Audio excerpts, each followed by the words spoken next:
Bonjour à tous, chers membres du Golf Club de Toulouse et bienvenue dans cette 14e vidéo de Confino Golf saison 2. Il faut avouer, on passe un sacré week-end avec ce Masters qui nous occupe toutes nos après-midi et nos débuts de soirée. Les birdies sont au rendez-vous, ça nous donne des fourmis dans les jambes, vivement que l'on puisse nous aussi reprendre le chemin des fairways. En attendant, nous vous proposons l'interview de Céline Manche, notre joueuse belge, championne de France avec l'équipe de golfeurs. Elle est interviewée par Françoise Coury-Ventelon. Et ensuite, nous avons eu un petit problème technique pour la recette de l'épaule d'agneau proposée par Arnaud. Nous vous mettons le lien de la vidéo de la recette de Jean-François Piège pour vous permettre de cuisiner quand même en famille ce repas. Et nous vous compensons par une recette proposée par Christophe, un gravlax de saumon dont il a le secret. Je vous invite à le faire, nous l'avons goûté cette semaine, c'est vraiment excellent. Bon dimanche à vous tous et à très bientôt.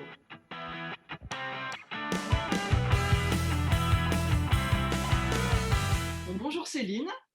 Bonjour Françoise. Bonjour, nous sommes vraiment ravis au Golf Club de Toulouse de pouvoir te connaître un petit peu mieux suite à cette superbe Golfers à laquelle tu as largement participé. Alors d'abord, quelques mots sur, je vais rappeler la façon dont tu as rencontré le Golf Club de Toulouse, puisque je rappelle que tu es belge et que tu vis en Belgique. Donc en fait, tu cherchais un club français, tu vas nous dire pourquoi après, et tu as rencontré aux internationaux d'Espagne Carla Mingel l'année dernière, donc c'est assez récent. Et donc, tu as participé, le contact s'est fait facilement, et puis tu as participé au programme des partenaires assez rapidement. Donc, voilà, qu'est-ce qui s'est passé déjà entre vous et entre toi et le Golf Club de Toulouse? Et avant, pourquoi cherchais-tu un club en France? Alors en fait, de base, j'avais envie de rejoindre un club français puisque en Belgique, c'est pas du tout la même chose. Ça a une autre dimension en France. Il y a beaucoup plus de joueuses. C'est une semaine entière. C'est totalement différent comme concept et ça m'intéressait. En fait, il y avait d'autres Belges qui avaient déjà rejoint des clubs français. Donc je me dis, allez, c'est parti, c'est mon tour. Et donc, c'est vrai que j'ai joué avec Carla aux internationaux d'Espagne. Et je sais plus, ça devait être au départ du 15, je pense. On discute de ça et on en a reparlé à la Golfers toutes les deux. On s'en rappelle très bien. On montait le départ, là, le driver en main. Elle me dit, bah écoute, moi je vais en parler au coach. Et ça, c'était le samedi qu'on a joué ensemble. Et je pense que le lundi soir ou le mardi soir, j'avais Christophe au téléphone. Et dans la foulée, je réservais les billets d'avion. Et effectivement, le programme des partenaires, c'était un grand moment parce que j'ai eu l'occasion de rencontrer tout le monde, mais dans des conditions assez sympas. Ouais, ça a été génial quoi, de rencontrer tout le monde à ce moment-là et d'être adopté par le club. Et donc, non, le Golf Club de Toulouse correspondait à ce que tu cherchais. Alors, qu'est-ce que tu cherchais? Mais déjà, je cherchais une équipe où on pouvait. Allez, je sentais qu'il y avait du potentiel, mais ce n'était pas le principal. Le principal pour moi, c'était surtout de trouver une équipe où il y avait une bonne ambiance parce que si je venais rejoindre un club en France, c'était pas pour allez, qu'on m'ennuie entre guillemets dans le sens pour passer un bon moment et pas pour avoir des prises de tête, etc. Et là, pour le coup, à Toulouse, c'est en plein milieu. C'est Bon, mais tu c'est une cherchais, ta ambiance volonté, c'était quand même de trouver un club pour gagner, puisque c'était ça à ce moment-là. de préférence, ça. Quand même. Mais c'était pas l'objet de base. C'est pas forcément ça que j'avais en tête. C'était surtout, voilà, moi j'y connaissais rien au club français. J'avais aucune idée de qui était en division 1, division 2, etc. La preuve, c'est qu'il y avait eu l'histoire de Canmougin juste avant. Et au final, enfin, c'était que du bonus parce que c'est une super équipe. Et en plus de ça, ben, voilà, ça peut être trop mauvaise joueuse, hein, on va dire. Oui, oui, voilà. Donc ça a été un bon mix, on va dire que ça a été un bon mix, un bon mélange. Voilà, magnifique. Alors maintenant, effectivement, ton intégration au Golf Club de Toulouse t'a permis d'intégrer, de jouer la Golfers, où tu as été déterminante avec Marion en fin de tournoi. Donc raconte comment ça s'est passé pour toi. Mais moi, bon, déjà, j'ai eu la chance que Carla me suive dès le début. Donc, évidemment, comme c'est devenu une super amie, Carla, bah, c'était chouette. On était ensemble. Il y avait évidemment beaucoup de pression au début déjà, parce que c'est impressionnant. Il y a du monde, il y a les caméras, il y a l'équipe. Enfin, il y a vraiment plein de facteurs qui jouent. Le matin, déjà, on avait été un petit peu stressé avec Louise sur le départ des foursomes, mais donc voilà, au fur et à mesure du tournoi, on se met un petit peu dedans, on s'habitue. Et avec Carla qui me soutenait à côté, début de partie tranquille, et je lui dis, mais ils sont où les caméras? Elles sont où les caméras? Qu'est-ce qui se passe? Pourquoi il n'y a personne? Et en fait, j'étais un peu isolée. Mais bon, elle était avec moi, donc voilà, il y avait mes parents qui me suivaient, 2, 3 personnes quand même. Et puis elle me dit, mais souris, joue bien au golf et les caméras vont arriver. C'est ce qu'elle me disait. Et ça a Et marché. puis, bah, ça a marché, voilà. Mais au final, dès le 10, le match a commencé à être vraiment accroché. C'était, je sais pas si c'est one up au 9. Et puis, c'est parce qu'elle met une balle hors limite sur un coup de fairway, je pense, un truc comme ça. Enfin, sur un petit coup, même pas un coup de wedge. Et donc, passe one up. Et puis là, ça s'enchaîne un petit peu. C'est vrai qu'elle a eu pas mal de chance aussi sur 10 et 12, par exemple, où sa balle touche la caméra et donc va pas dans l'eau. Puis elle me rend 30 mètres au 12. Enfin, voilà, c'était un match assez accroché, assez mouvementé. Et puis, c'est vrai que la foule s'est un petit peu amassée. Et c'était très, très chouette comme fin de partie. Moi, je ne savais pas trop ce que Marion faisait. Et en fait, en arrivant au 17, quand j'avais ce putt pour gagner, j'ai failli demander, avant de putter, j'ai failli demander à Christophe, alors qu'est-ce qui se passe, Marion, elle en est où? Et en fait, j'ai pas voulu savoir avant pour pas me rajouter une pression, parce que si c'était vraiment le putt, je pense, pour gagner, ça aurait pas été la même chose dans ma tête. Et donc j'ai préféré putter dans l'ignorance, même si c'était pas sûr encore que mon adversaire fasse le par. Mais voilà, et en fait, quand j'ai rentré spot et que j'ai demandé, la première chose que j'ai faite, c'est alors Marion.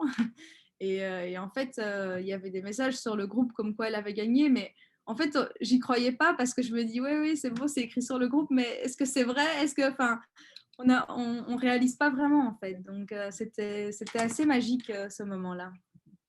Et sur la pression quand il y a du monde autour. Donc toi, à un moment donné, tu as été applaudi forcément et tu as même fait un geste en disant, bon allez, applaudissez encore plus fort. Donc ça, c'est assez exceptionnel. Donc je voudrais savoir comment toi, tu vis effectivement la pression parce que manifestement, ça te porte. D'autres personnes pourraient au contraire être totalement tétanisées. Donc quel effet ça te fait toi? Pourquoi ça te porte tant? Et en fait, c'est vrai que je suis aussi passée par un tas de compétitions où j'étais stressée, où j'ai évidemment échoué parce qu'il y avait le stress. Donc ça, enfin, je pense qu'on connaît tous des moments comme ça. Et au final, bon, ça fait quand même quelques années déjà que je joue au golf et que je fais des internationaux. Donc j'ai appris en fait à gérer cette pression, à l'utiliser comme élément positif. Et je me dis, allez, les gens regardent, fais ça bien. Et en fait, je sais pas, j'arrive vraiment à convertir tout ça en énergie positive. Et j'utilise ça, voilà, pour me dépasser en fait. Et c'est quelque chose que je pourrais pas forcément faire si s'il y avait pas de pression, ou s'il y avait pas de public. Oui, oui, oui. Mais c'est intéressant de voir à quel point les personnes réagissent différemment hein, dans des situations identiques en fait. Alors maintenant, quelle est ta vie? Tu as une vie professionnelle qui a démarré il y a assez peu de temps. Donc dis-nous d'abord ce que tu fais, quel est ton métier et comment tu arrives à associer donc ton métier, enfin ta vie professionnelle et les entraînements pour rester à un très bon niveau. Mais en fait, donc le lendemain de la Golfers, j'ai commencé à travailler. Donc, j'ai fait la route. Malheureusement, j'ai pas pu rester le soir avec les filles. J'aurais bien aimé, mais donc le lendemain matin, j'ai commencé à travailler. Je fais de la consultance dans le secteur financier. Donc voilà. Et c'était quoi la suite de la question? La question c'est Ah oui, comment. comment j'associe? Pardon. Ouais. Mais donc, bon, ici, c'est un peu l'hiver. En Belgique, on n'a pas la chance d'avoir vos conditions météo. Donc, je suis allée 2, 3 fois au golf. Mais en fait, après la Golfers, j'ai vraiment relâché et j'ai été un petit peu moins au golf. Je pense que je suis allée jouer 2 fois depuis. Mais donc, j'ai profité pour un petit peu relâcher. En hiver, de toute façon, je joue toujours beaucoup moins. Et en fait, je me reprépare pour l'été. Et je trouve que ça fait du bien quand on joue au golf de faire des coupures parce que quand on est vraiment tout le temps dedans, je trouve qu'à la fin, enfin, je sais pas, on réfléchit trop. Enfin, je sais pas dire exactement ce qui se passe, mais je trouve que ça fait vraiment du bien de faire des coupures. Ouais. Et donc, pour le coup, et pour l'hiver, voilà, je joue un petit peu moins. Je peux pas vraiment dire comment ça se passe parce qu'il n'y a plus de compète. Donc, je travaille, j'essaie d'aller jouer un petit peu le week-end. Mais c'est surtout par plaisir en fait. J'évite de mettre la pression, d'aller m'entraîner absolument parce qu'il faut. Et donc, ouais, quand on aura des plus beaux jours, quand je pourrai enfin revenir à Toulouse, quand on sera déconfiné, mais, là, je reprendrai un petit peu plus l'entraînement. Oui. Mais voilà. Très bien. Alors, tu parles enfin, de déconfinement parce qu'il y a un petit, on va dire petit, léger confinement en Belgique. Chez nous, c'est pas tout à fait pareil. Et je note que les golfs belges sont toujours ouverts, donc on est horriblement jaloux. Il faut que tu le saches. Pour terminer, Céline, je voudrais savoir donc si on peut compter sur toi pour la prochaine Golfers donc 2021 et puis pour d'autres événements sportifs au Golf Club de Toulouse et le Grand Prix notamment. Je ne sais pas encore, je vais y réfléchir, hein. Non, je rigole. Voilà. Évidemment que vous pouvez compter sur moi, c'est avec grand plaisir. Et j'ai hâte de pouvoir revenir au club et de voir tout le monde. Et voilà. Vous me manquez. C'est gentil. Ben, écoute, ravi d'avoir fait un peu plus ample connaissance avec toi. Donc, on sera vraiment super content de te recevoir à nouveau à Toulouse. À très bientôt, Céline. À bientôt. À bientôt.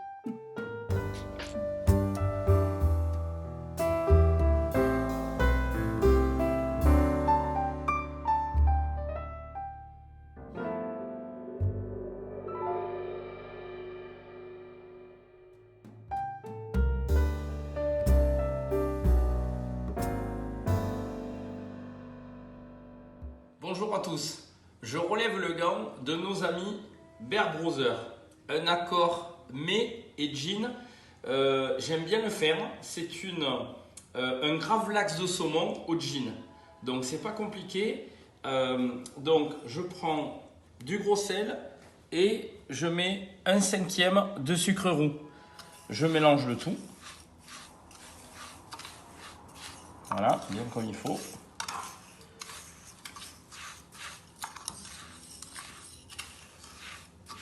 Voilà, parfait. Je rajoute du gin Bear Brothers, 25 ml pour donner un peu de goût à la marinade.